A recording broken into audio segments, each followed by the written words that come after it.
e os dons, e as chamadas e as vocações, Romanos 11, 29, são sem arrependimento, ou seja, Deus não muda de ideia.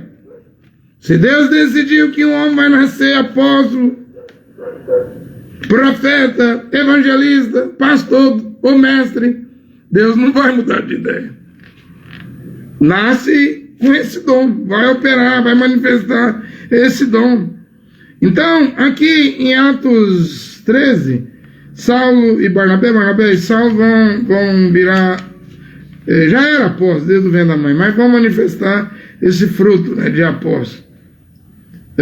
E esses outros homens aqui fala que tinha doutores, né, profetas e doutores, né? Simeão, Lúcio, Manahem, e além de Ágapo, né, que era um dos que desceu de Jerusalém. E eu fui fazendo esse mapa aqui, né?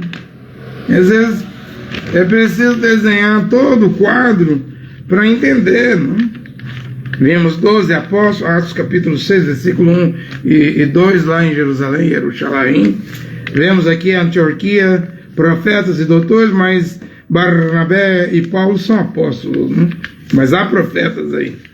E aí, o livro de Atos, a história da igreja continua. Nós vemos que o Espírito Santo disse: separe-me a Barnabé e a Saulo para a obra que eu os designei. E aí quando você lê o livro de Atos, você vai ver que para o escritor do livro de Atos chamar Barnabé e Saulo, Paulo, de apóstolos, eles vão ter que fazer uma viagem em 11 cidades. Só depois, em Atos 14, é que vai dizer os apóstolos Barnabé e Paulo. Então, para onde eles vão? Eles vão para Listra, Derbe,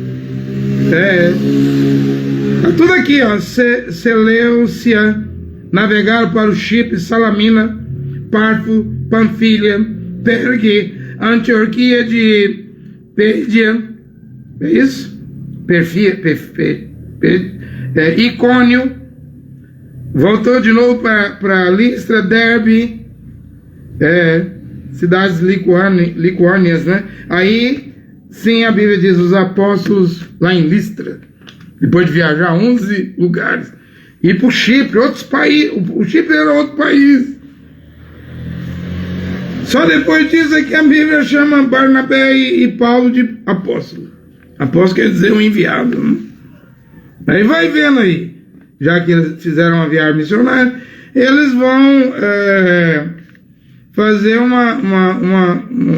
vão fazer outras viagens, mas aí surge o problema da circuncisão, porque começou a nascer grupos, igrejas, irmãos, e aí lá em Jerusalém queria circuncidar os gentios. Eu acredito que o ministério deve voltar, os 5 ofícios, né? Não esses aí que estão nos tabernáculos pregando mensagem, irmão branco. Isso aí está corrompido. Corrompido com ismos.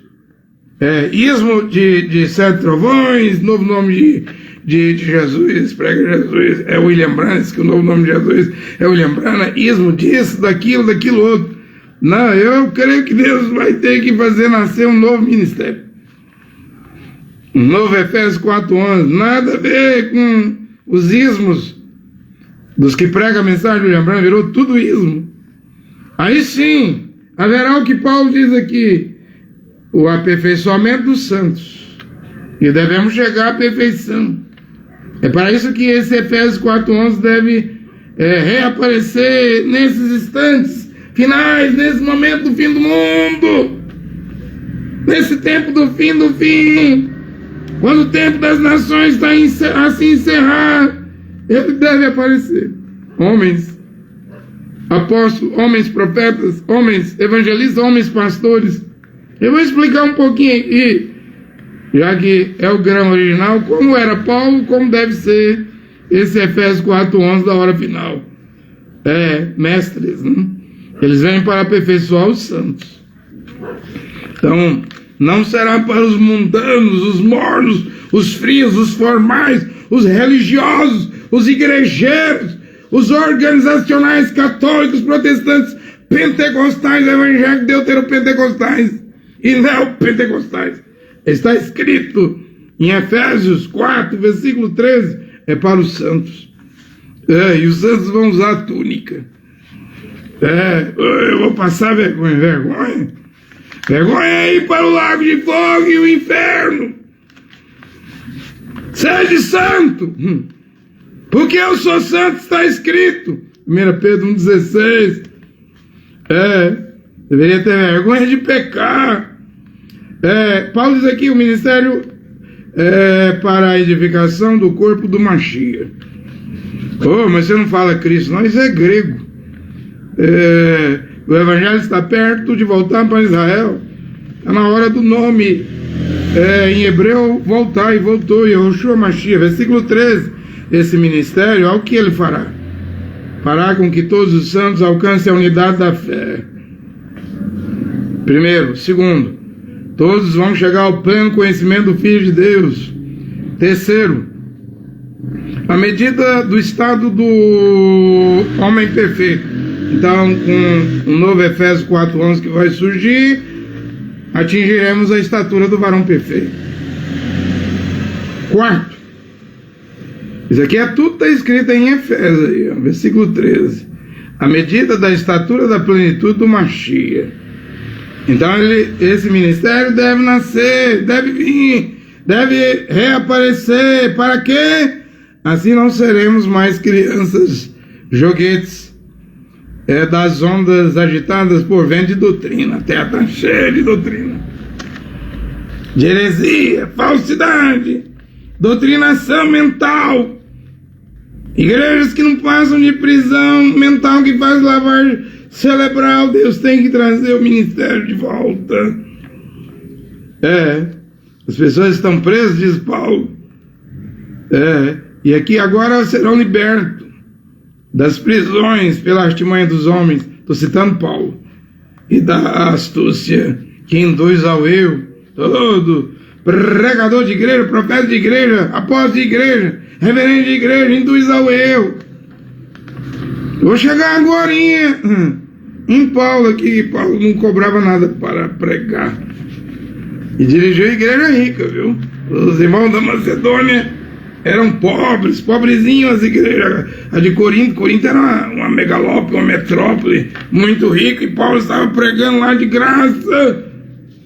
Não estava trabalhando em prol de depois receber algo em troca. Vou chegar lá agora. Quando Paulo enfrentou os falsos apóstolos em Corinto. Calma. Vamos lá. Então o ministério vem. Para quê? Para, seguindo a verdade, nós seguimos a verdade em amor, para que haja crescimento em tudo, em toda direção. Aquele que é o cabeça, o Mashiach, cujo corpo, em sua inteireza, bem ajuntado, unido por meio de juntas e ligaduras, com a operação harmoniosa de cada um das suas partes. Veja que é um conjunto, um sistema de Deus, que deve voltar. Realiza o seu crescimento para a sua própria edificação em amor, porque não há amor dentro das igrejas hoje. Por aumentar, multiplicar a iniquidade, quer saber o certo que está escrito na Bíblia, e desobedecer e fazer errado, pisar na palavra de Deus, o amor de muitos se esfriará. O que é nas igrejas é fingimento.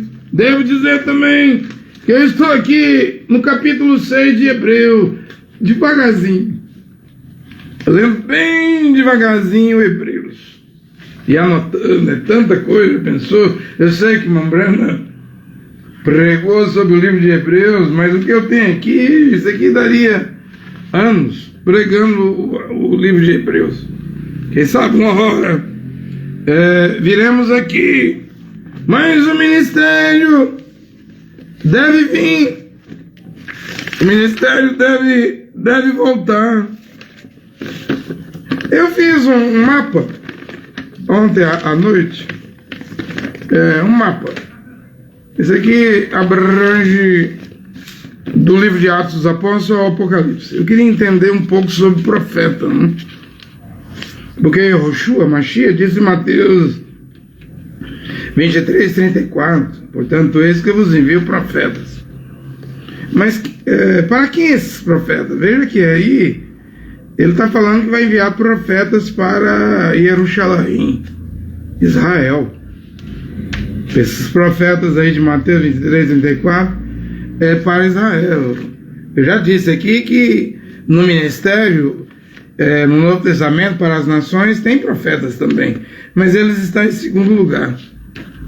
E mesmo os profetas que Yehoshua Mashiach prometeu enviar em Mateus 23, 34, eles não eram os primeiros na hierarquia. Primeiro eram os 12 apóstolos.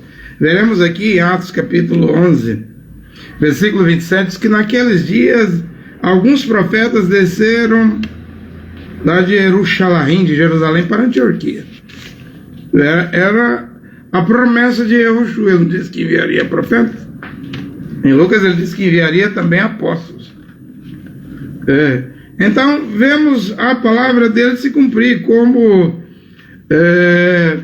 Mateus 24, eu vi aquele pastor da Assembleia de Deus perguntando, acho que um adventista, me prova um versículo na Bíblia onde deve guardar o sábado. Os adventistas estudam tanto a questão do sábado que ele citou uma escritura lá e calou a boca do pregador lá, do pastor que estava debatendo na Assembleia de Deus. Na hora. Ele disse, pronto, eu tenho aqui Mateus 24. Orai para que a vossa fuga não seja no inverno ou no sábado. Aí o próprio pastor da Assembleia de Deus no debate disse, é mesmo, no sábado, isso é para os judeus. Assim, o pastor estava certo, mas o adventista ganhou o debate. Porque desmontou o pastor tudinho. É como eu tenho pregado aqui, que o evangelho de Pedro é para as 12 tribos, isso inclui circuncisão, inclui pagamento de dízimo, inclui guarda do sábado. Mas para as nações, os circuncisos, o evangelho que vai nos levar ao céu é o de Paulo. Não temos que pagar dízimo, guardar sábado, ou nos circuncidar, ou ir pelas 613 mitzvot da Torá de Moisés. Eles lá em Jerusalém, mesmo os cristãos lá do evangelho de Pedro, dos 12 apóstolos, eles tinham que praticar esses mandamentos, porque Yehoshua praticou por acaso. E Yehoshua não foi circuncidado ao 8º dia. Por acaso ele não mandou pagar dízimo em Mateus 23, 23, até de endro, cominho e hortelã. As mulheres não guardaram, as mulheres cristãs não guardaram o sábado. E ele morre na sexta, chegou o sábado, elas tiveram que ir embora e voltaram no primeiro dia da semana. Veja que eles observavam o sábado.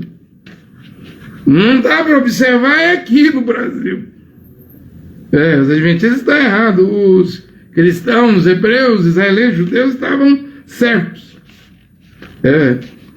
Estavam certos, mas vamos lá. Naqueles dias, alguns profetas desceram de Jerusalém a Antioquia. Eles ficaram lá na igreja local de Antioquia. Né?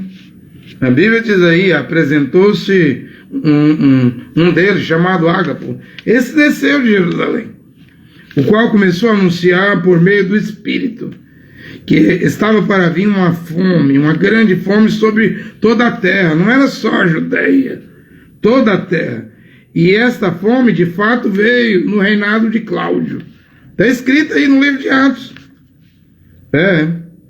Havia em Antioquia, na igreja local, doutores e profetas. Aí fala de Barnabé, Simão, congominado Níger, Lúcio de Cirene, ainda Manaé, Tetracava, Herodes e Saulo. Sabemos que Saulo e Barnabé e Saulo vão virar apóstolos, mas entende que eu creio que tanto Barnabé como Saulo já era apóstolo desde o ventre da mãe deles. Barnabé e Saulo vão virar apóstolos, mas entende que eu creio que tanto Barnabé como Saulo já era apóstolo desde o ventre da mãe deles. Gálatas 1,15, né? Que se alguém tem um desses 5 ministérios, o Cacu diz que só há 4. Eu não creio em Cacu, eu creio na Bíblia. Cacu anulou o pastor. Mas eu creio que pastor é ministério. É apóstolo, profeta, evangelista. O 4º é o pastor e o 5º é o mestre. Porque nas 14 cartas de Paulo, vemos Paulo mandando um evangelista. 1 Timóteo 4, 5. Timóteo era evangelista. E um cooperador chamado Tito. Os dois tinham a missão de estabelecer e constituir os presbíteros, os episcopos, que você chama de bispo. Então, quem é que estabelecia ministros? Mas entende que um ministro, para ser um ministro, primeiro ele tem que ter um dom de Deus. Se ele não tiver e entrar no ministério, vai fracassar. Esse dom de Deus é apóstolo, profeta, evangelista, pastor e mestre. Mas um cacuísta diz, mas Paulo, aí em 1 Timóteo 1,6, ou 2 Timóteo, colocou as mãos sobre Timóteo, Timóteo recebeu um dom espiritual. São 9 dons, Paulo diz que devemos buscar os dons. Mas não tem como buscar ser apóstolo, profeta, evangelista, pastor e doutor, isso já é desde o ventre da mãe. Nem adianta pedir esses dons. Você pode pedir um dos 9. Qualquer um dos 9. E pode ser recebido, como Timóteo recebeu um. E Paulo pediu para Timóteo não deixar apagar, mas operar esse dom. Eu não sei que dom espiritual. Mas Paulo diz que Timóteo fazia a obra de um evangelista. Então ele estava no ministério. Porque para estar no ministério, para ser um ministro, tem que ter um dom de Deus. E Timóteo tinha. Eu não sei o que Tito era. Paulo diz lá em 2 Coríntios 8, acho que é o 3, que Tito era colaborador, cooperador, ajudante, trabalhava na obra, companheiro de Paulo. Mas Tito deveria ter um desses 5 dons aí, ministeriais. E os dons, e as chamadas, e as vocações, Romanos 11, 29, são sem arrependimento, ou seja, Deus não muda de ideia. Se Deus decidiu que um homem vai nascer apóstolo, profeta, evangelista, pastor ou mestre, Deus não vai mudar de ideia.